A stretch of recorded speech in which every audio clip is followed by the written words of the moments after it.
Welcome to Developing Palates. This review recap is brought to you by J.C. Newman.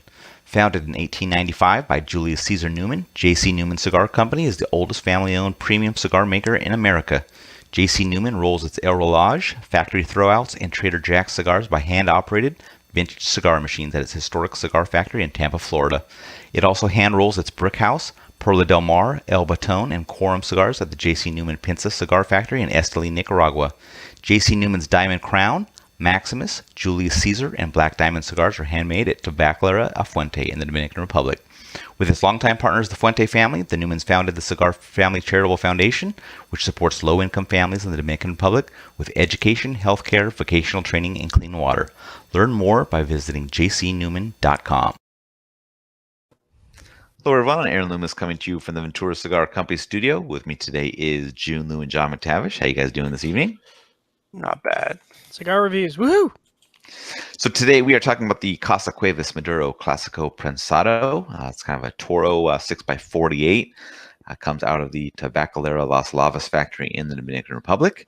Wrappers Mexican San Andres, binders from Nicaragua. The filler is from Colombia, Dominican Republic, and Nicaragua.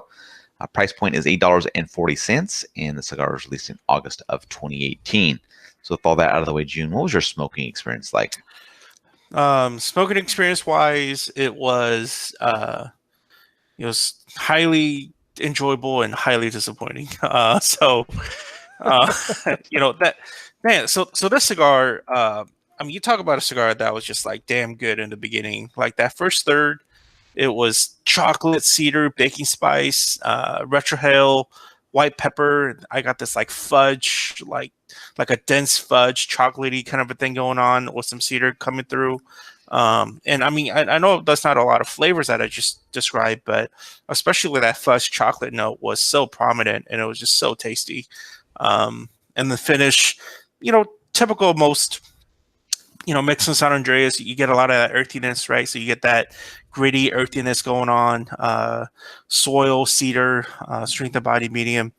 But when it got to the second, third, I don't know what happened. I completely started losing out on that chocolate fudge aspect of it.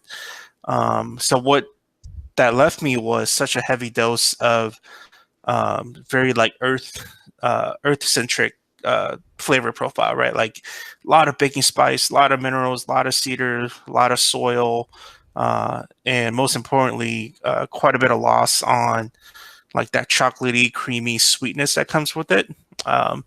So it was disappointing in that sense. So that's how the cigar finished off with the last third as well.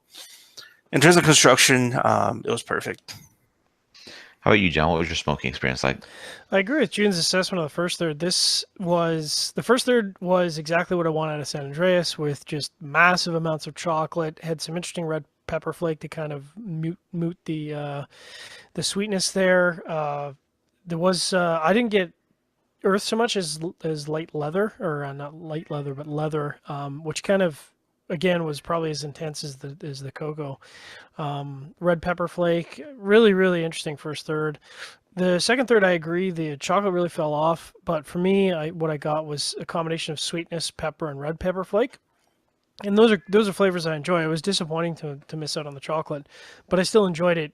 For me, it was the final third where flavor complexity kind of fell right off the map. There's sweetness and chocolate and cedar and cocoa, but they were all kind of very, very subdued. And then there was some char that joined in, and couldn't really, it did a bunch of purges, but the char kind of, as soon as you got char in the cigar, it's really, really tough to deal with. So I rated the final third average. In terms of burn and construction, really good burn. Rated is very good. Slightly uneven in the first third, requiring a touch-up eventually, but straight through the middle third. Ended up having a relight at the just sort of point where it's going from the middle third to the final third. Ash held down well. Had some issues with the draw, curiously, about 2 to 2.5 inches into the resistance spectrum, so I ended up rating it as good, although it didn't seem to impact the sort of flavor experience. What was your performance like, Aaron? Yeah, for me, it started with wood, earthiness, some black pepper, about 1/2 inch and a slight cocoa note joins the profile. The black pepper started to mellow a little bit. Then about 1 inch in, a little mustiness joins the profile. The black pepper had gone away completely. Retrohale had wood, earth, and mustiness. About an inch and a half in, a little spiciness becomes present, kind of go along with that musty wood earth and that faint cocoa that's still there. And then as the first third's wrapping up, still kind of maintaining that profile. Strength was slightly below medium. Then getting into the second third, kind of continuing on with the profile from the first third. About 3/4 of an inch in, spice picks up a little bit. Retrohale's got musty wood and earth. And as the second third is wrapping up, a little bit of char joins the musty wood, while the earthiness is right behind, and the cocoa has dropped out of the profile at that point. Strength is still at that slightly below medium mark.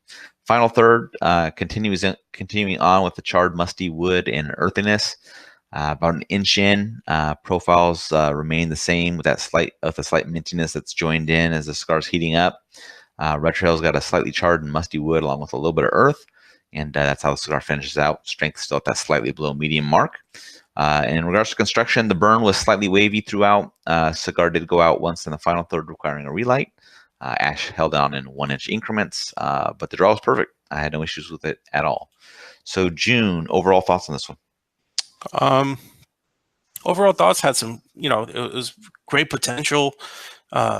Just really good first third. I mean, I was borderline between, scoring it good to very good. I mean, that's how much I enjoyed that first third.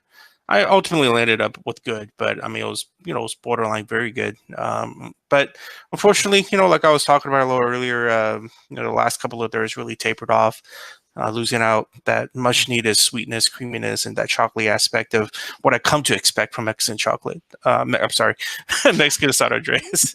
The only thing that would have been better for something like this is like started to give me some fruit notes, right? Perhaps like some stone fruit aspects of it, like some jammy, like stone fruit or something. So, for those reasons, I thought it was overall an average rating.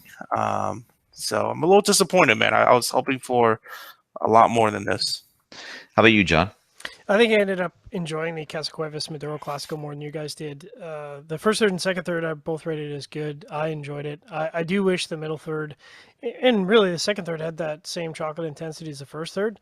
But, I take what I can get. So the strength on this guy was definitely a little over medium. So that was kind of caught me a little bit off guard. The flavor profile in the first third being so sweet, it didn't really I think it kind of hid that strength, which came through later. What about your overall experience, Aaron? Yeah, man, I think the cocoa in the first third was a nice touch, but then once that cocoa went away, going into the second third, it kind of dropped it down to an average flavor profile. So, and that's kind of how it finished out. But, for Casa Cuevas, I thought that was a pretty good follow-up for the Habano that we reviewed earlier on. If somebody handed me this cigar, I think I'd smoke it again. I wouldn't turn it away. But if I'm kind of on my own looking for something, this probably isn't going to be the first Mexican San Andreas Rep cigar that I'm going to reach for. I think there's some other offerings out there that are pretty good even in the same price range. But it's it's something I'd smoke in, but it's not going to be right at the top of the list. So getting to the scores, start at the top with John at 6.42. Jiunn was next at 6.10, and then I had a 5.90. So John, 6.42. How'd that line up with your experience? That's what I figured I'd end up with. Sounds about right. If anything, the construction might have hurt the score a little bit, but that's kind of where I expected a cigar that gets good in the first third and good in the middle third. It should be in the low to mid sixes. I would definitely smoke this again if given the opportunity, and kind of look forward to trying other Casa Cuevas cigars just to kind of compare the experience. All right, Jiunn, 6.10. It was, it's a respectable score, not the best in terms of flavors. So flavor wise, I did good, average, but construction wise, I rated it perfect. So that definitely helped my score. So yeah, it's almost interesting. It's like my score is somewhere like in between, like you and I matched in terms of our flavor experience, right. Aaron, and like John. You liked the flavor more than I did, and Aaron did, but you had worse construction than I did. Mm-hmm. Yeah. So, yeah, my score matches up with my experience. It was very close to Jiunn's. Like the only difference between Jiunn and I was that I had a little bit of a burn issue, so that's the only kind of difference that knocked mine down a little bit. But like I said, I mean, the first third on this one, I enjoyed it. That cocoa really is what drove the enjoyment for that. But once that goes away, it's just any other Mexican San Andreas wrap cigar. So, any other final thoughts from you guys on this? Oh, go ahead, John. Sorry. All I was going to say is it's broken my streak of being middle of the pack for the year. So, so I actually really look forward to this brand. Like when we got these cigars, I was really looking forward to it. Like I said the same shit when we were talking about the Habano Casa Cuevas because I hear Bear talk about it so damn much. Yeah. And then the big old banners and shit in the back. But I'm disappointed about this brand so far. Within smoking through one Vitola of the Habano and one Vitola of the Maduro. I thought there was gonna be more substance, especially how well Bear talks about it. Yeah, man. I mean, it's disappointing. And what is I think the guy's name is Gabriel, right? That's he's the kind of the marketing brand manager guy. Oh, okay. This is probably kind of silly, but when I think about Gabriel, I think about his days at Maya Silva. Yep. Right. I think about Maya Silva cigars, which I overall really enjoy, right? Because there's flavor forward, not about strength and all that stuff. And I thought he picked basically a replica of that style of cigar by coming into Casa Cuevas. And this is not even close to what the level I feel like what Maya Silva does or did when I used to smoke them. No association between the two whatsoever, I know, but yeah. Yeah, we still have the Connecticut to go, so that'll be interesting to see how that goes. Okay. But yeah, so and then if they're going to be putting anything out this year, we'll get to see if there's an addition to the portfolio. But nice. All right, if you're just catching this video on YouTube, be sure to subscribe to us, but also check out the full written review on the website, developingpalates.com. Follow us on all the social media channels, and you can catch all of our review recaps on podcasts. So iTunes, Google Play, and Podbean. Thank you for tuning in. We will catch you on the next one.